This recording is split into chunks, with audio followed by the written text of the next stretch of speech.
Have you ever noticed that the kinder you are, the worse people treat you? You go out of your way to help, yet they take you for granted. You are patient, understanding, and forgiving, yet they push you further, testing your limits, as if your kindness is an invitation for them to walk all over you. And the most painful part? The very same people who abuse your generosity seem to respect those who treat them with indifference, who set firm boundaries, who refuse to give without question. It's a brutal truth. The world does not value kindness given too freely. People don't cherish what is always available. They don't admire what comes without struggle. And worst of all, when kindness is unconditional, it is mistaken for weakness.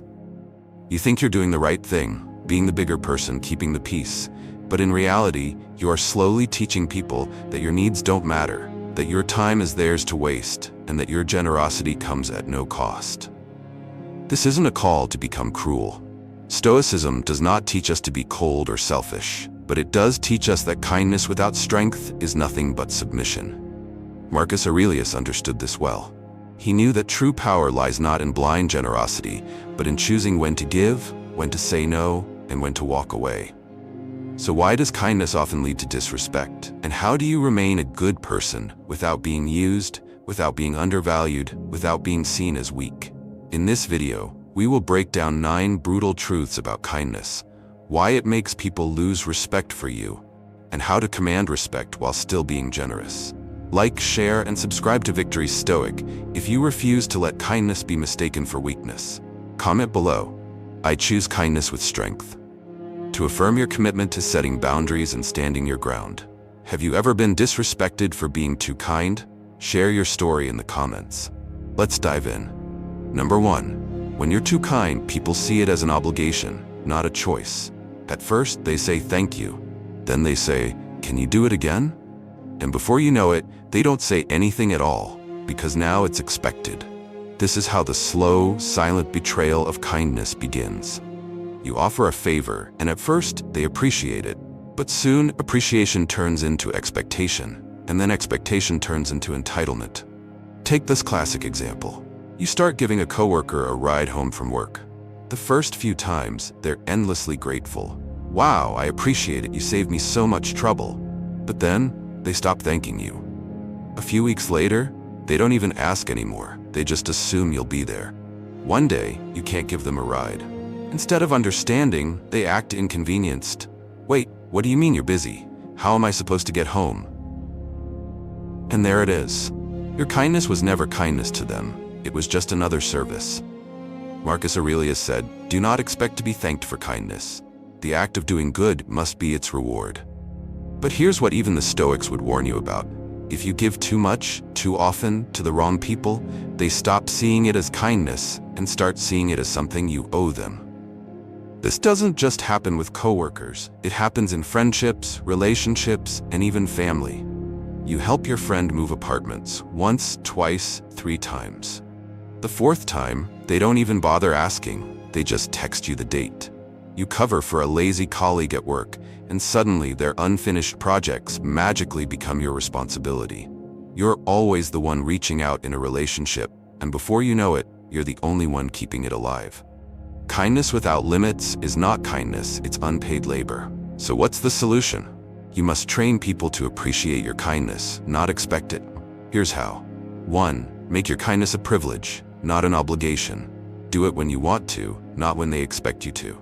2. Say no, early and often. The first time someone assumes, correct them. Hey, I don't mind helping, but let's not make this a habit.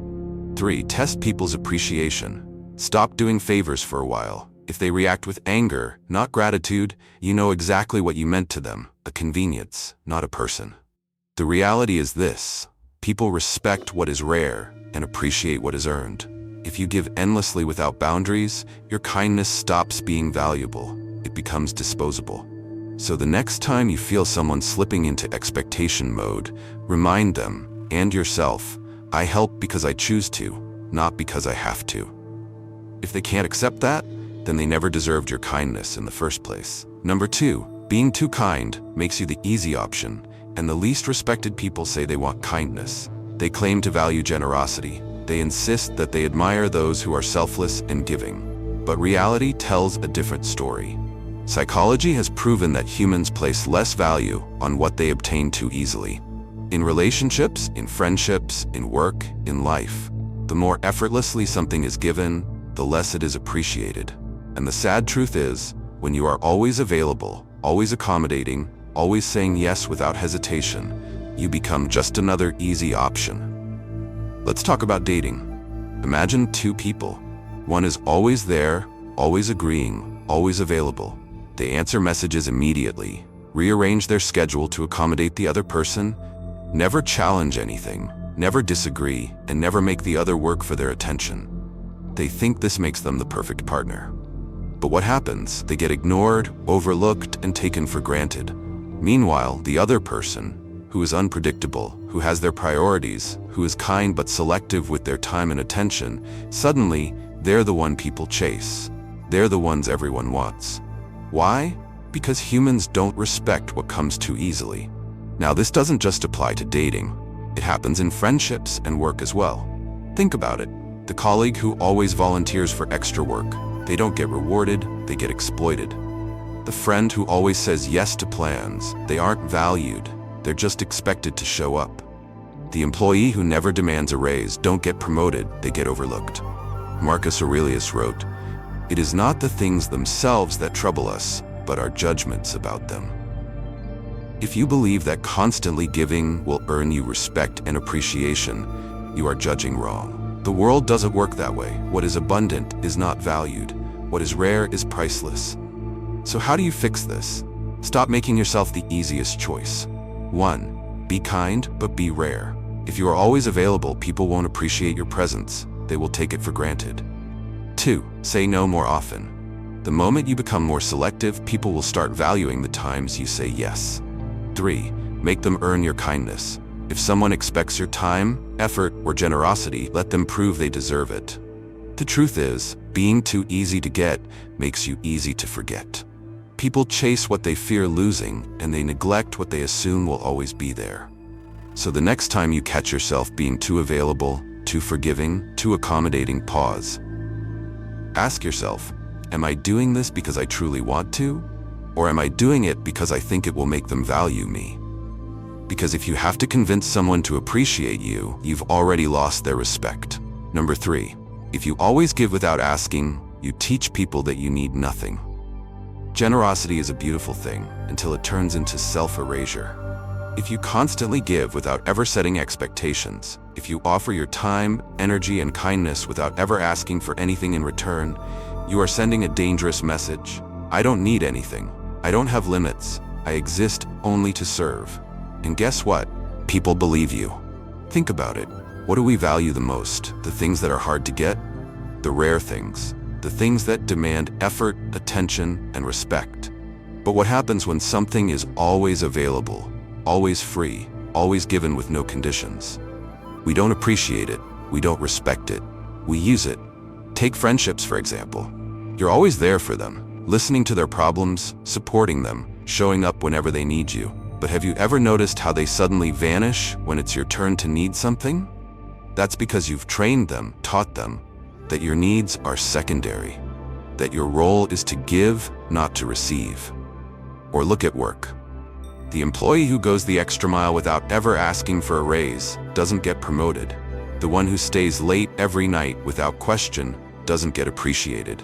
They are expected to stay late because they've taught their boss that their time is worth nothing. Even in relationships, this is painfully true.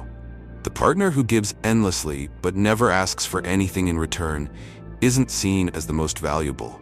They're seen as replaceable. The more you make it clear that you expect nothing, the easier it is for people to offer you nothing in return. Marcus Aurelius once said, "A man's worth is no greater than his ambitions." And in this case, your worth is no greater than what you demand for yourself. If you act like your needs don't matter, people will believe you. If you never ask for respect, you won't get it. If you don't set boundaries, no one will set them for you. So what's the solution? Give, but with balance. 1. Make your generosity a two-way street. If you're always the one giving, pause. Let others step up, watch who does. 2. Expect reciprocation. Not in a transactional way, but in a way that says, I matter too.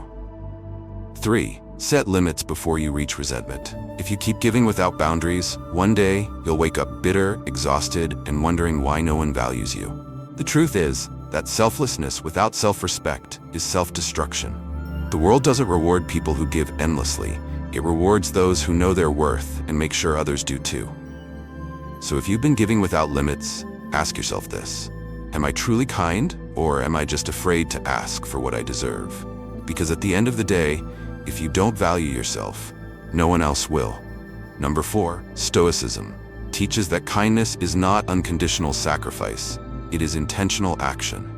Marcus Aurelius once said, "The soul becomes dyed with the color of its thoughts." If your kindness comes from a need for acceptance or a fear of rejection, then you are not truly being kind. You are becoming dependent on how others perceive you. But if your kindness is a deliberate choice, not an automatic response, then it becomes a strength, not a burden. Stoicism does not teach us to abandon kindness. It teaches us to master it. A true Stoic is not kind because they seek approval or fear losing relationships. They are kind because it aligns with their values, not because they expect something in return. Think of it this way. If you help someone because you're afraid they won't like you if you say no, that is not kindness. It is submission. But if you help because you choose to, because you genuinely believe in doing good without being controlled by expectations, then your kindness becomes a display of strength, not weakness. Marcus Aurelius also said, "You have power over your mind, not outside events." Realize this, and you will find strength. This means that your kindness should never be a trap that makes you dependent on how others treat you. Instead, it should be something you control, something that reflects your inner strength, not your need for external validation. If your kindness is making you feel drained, unappreciated, or taken advantage of, that is a clear sign that you are not practicing Stoic kindness. You are trading your self-respect for acceptance. So how do you practice intentional kindness in a way that commands respect instead of inviting disrespect? 1. Help because you want to, not because you're afraid to say no. If your kindness feels forced or driven by fear of disapproval, it is not true kindness. 2. Never sacrifice your values just to please others. If someone only values you when you say yes to everything, they do not truly value you at all. 3. Be kind, but do not be easily manipulated. A wise person helps when it is right to do so, but they do not allow their kindness to be used as a tool for others' convenience. So ask yourself, is my kindness a strength, or is it a chain? If it is leading you to be disrespected, undervalued, or used, then it is time to change how you express it. Because kindness is not an act of submission, it is an act of power. And if someone cannot respect your kindness, then they do not deserve it. Number 5, if you don't demand respect, you won't get it. Respect is not something people hand out freely. It is not a charity, a gift, or a random act of goodwill. Respect is earned, and more importantly, it is demanded. If you go through life expecting people to automatically respect you just because you're a good person, you are in for a brutal awakening. The world doesn't work like that. Imagine walking into a meeting where everyone is talking over each other. The loudest, most assertive voices dominate the conversation. Meanwhile, you sit quietly, waiting for your turn, believing that if you're patient enough, if you don't interrupt, if you remain polite, people will eventually give you the floor. But guess what? They don't. They move on. They forget you were even there. The same happens in relationships, friendships, and workplaces. If you never assert your boundaries, if you never show that your time, your energy, and your presence have value, then people assume they don't. And once they assume that, they treat you accordingly, like an afterthought, like an option, like someone whose needs don't matter. Seneca once said, "It is not that we have a short time to live, but that we waste much of it." And one of the biggest ways people waste their lives? By allowing themselves to be disrespected. But here's the truth. You teach people how to treat you. If you let someone interrupt you constantly, you are teaching them that your words don't matter. If you keep giving second chances to people who disrespect you, you are teaching them that there are no consequences. If you never assert yourself, people won't see you as humble. They will see you as insignificant. So how do you change this? By demanding respect, not through aggression, but through presence, through action, through boundaries. 1. Speak with confidence. If you don't believe in your own words, why should anyone else? 2.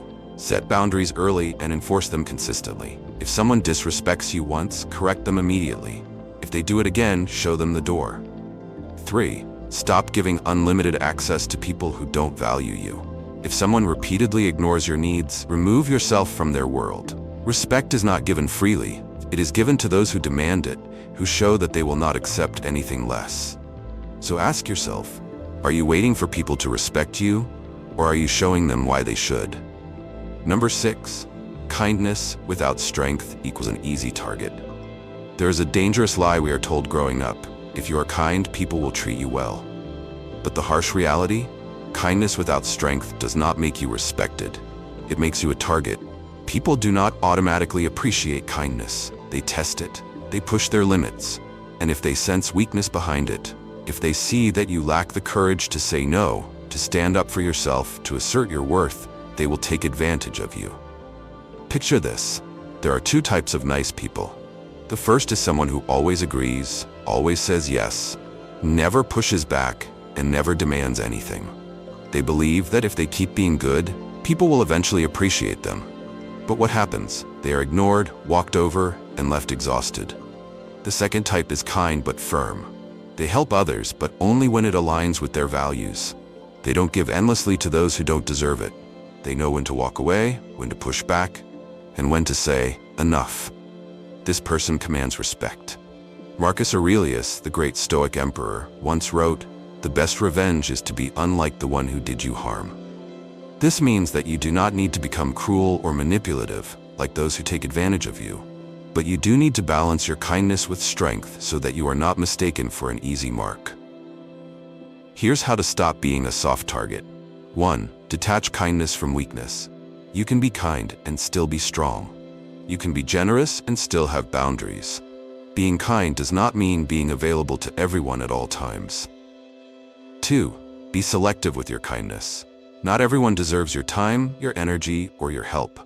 If someone constantly drains you, step back. 3. Make sure people understand there are consequences. If someone repeatedly disrespects you, cut them off. If they take advantage of you, stop giving. A good person with strength is unstoppable. A good person without it is a stepping stone for others to use. So ask yourself, is my kindness a source of power, or is it a weakness that people exploit? Because in this world, only one of those is respected. Number 7. Not everyone deserves your kindness. There is a brutal truth that many people refuse to accept. Some people are simply not worth your kindness. They take, they drain, they deceive, and they do it with no shame, no guilt, no hesitation. And yet, you still keep giving. Why? Because you've been taught that kindness is universal, that everyone, no matter how they act, deserves your patience, your generosity, your forgiveness. But Marcus Aurelius warned us against this thinking long ago. He wrote, "You will meet people who are selfish, deceitful, and small-minded. Do not be surprised. Be prepared." In other words, stop expecting decency from those who have none. Think about it. Have you ever gone out of your way for someone who never would have done the same for you? Have you ever made excuses for someone's bad behavior, telling yourself, they just need more kindness, more understanding, only for them to continue taking advantage of you? This happens in friendships, relationships, workplaces, everywhere. The toxic coworker who always expects help but never offers it. The friend who disappears when you need them but expects you to drop everything for them. The partner who takes and takes and takes but never gives back. Not everyone deserves your kindness. Some people only see kindness as an opportunity to exploit. So how do you stop wasting your kindness on the wrong people? 1. Observe. Don't assume. Don't assume that everyone appreciates kindness. Watch how they treat you when you're not useful to them. 2. Test their character. Stop giving endlessly. If you pull back and they react with anger instead of understanding, they never value you. They value what you gave them. 3. Stop feeling guilty for setting boundaries. Some people will try to make you feel bad for saying no. Ignore them. Protect your peace. Marcus Aurelius didn't tell us to be cruel, but he did tell us to be realistic. If someone repeatedly proves they do not deserve your kindness, believe them. So ask yourself, am I giving to someone who values me, or to someone who is using me? Because if you don't choose who deserves your kindness, the wrong people will take it for granted. Number 8. How to set boundaries without losing your kindness. There is a dangerous misconception that being kind means always saying yes. That if you refuse, set a boundary, or prioritize yourself, you are somehow selfish or unkind. But in reality, kindness without boundaries is self-destruction. Being kind does not mean being endlessly available. It does not mean letting others drain your energy, disrespect your time, or take advantage of your generosity. True kindness requires knowing when to say yes and when to say no.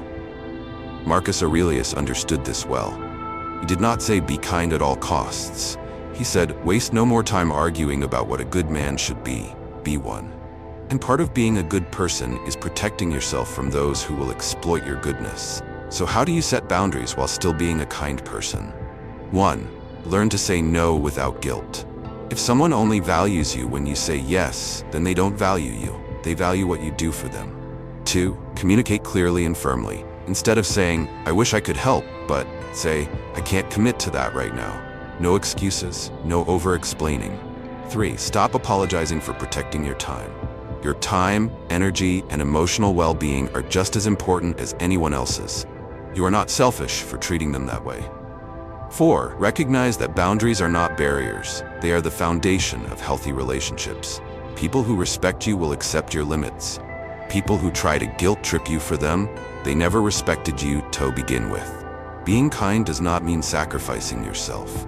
If someone walks away because you set a boundary, they are only there to take advantage of you in the first place. So ask yourself, am I kind? Or am I just afraid to say no? Because real kindness is respected. Unlimited kindness is exploited. Number 9. How to make kindness a source of inner strength. Kindness is only powerful when it comes from self-awareness, not dependency. If your kindness is tied to seeking approval, avoiding conflict, or being accepted, it is not a strength, it is a weakness waiting to be exploited.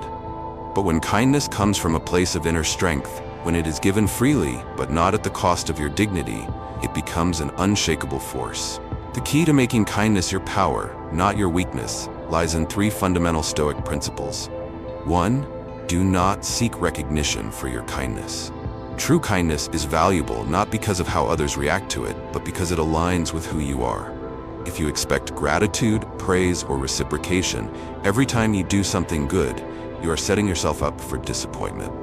The world is not fair, and many people will take it without acknowledging your effort. But if you give because it is your choice, because it reflects your values, you remain untouchable. Marcus Aurelius put it best. Do not waste what remains of your life in speculating about others. Instead, be straightforward and good. Be kind because you choose to be, not because you need validation. 2. Balance compassion with self-respect. Being kind does not mean letting people take advantage of you. You can be generous while still setting boundaries. You can be understanding while still demanding respect. The moment kindness turns into self-neglect, it stops being virtuous and becomes self-destruction. A strong person says, I will help you, but not at the cost of my well-being. A weak person says, I will do whatever you need, no matter how it affects me. Know the difference. 3. Always ask, does this align with my values? Not every act of kindness is meaningful. Sometimes helping is enabling. Sometimes being too forgiving allows people to keep hurting you. Before you act, stop and ask yourself, am I doing this because it aligns with who I am, or because I am afraid of what will happen if I don't? If it is fear-driven, people-pleasing, or self-sacrificing beyond reason, stop. True kindness is intentional, not reactive. Kindness is only powerful when it comes from self-control, not self-sacrifice. It is a choice, not a burden. If your kindness is constantly leaving you exhausted, unappreciated, or taken for granted, it's time to change the way you give. So ask yourself, is my kindness making me stronger, or is it making me disappear? Because only one of those will lead you to true peace. Conclusion: kindness with strength is power. Kindness isn't the problem. Kindness without limits is. The harsh truth is that people don't always respect generosity. They exploit it. The more you give without boundaries, the more they expect. The more you tolerate, the less they appreciate. And before you know it, your kindness is no longer kindness. It's a weakness, a tool, a free service they take for granted. Stoicism teaches us that true kindness is a choice, not an obligation. It is not about pleasing everyone, saying yes to everything, or sacrificing yourself for those who wouldn't do the same for you. It is about knowing when to give, when to step back, and when to walk away. If your kindness leaves you drained, undervalued, or taken advantage of, then it's time to change how you give. Stop giving to those who only take. Set boundaries and enforce them. Respect yourself first, and others will follow. Kindness without strength invites disrespect. Kindness with strength commands it. Comment below, I choose kindness with strength. Like, share, and subscribe to Victory Stoic to learn how to be kind without being used. Because at the end of the day, your kindness is a privilege, not a right that others get to exploit.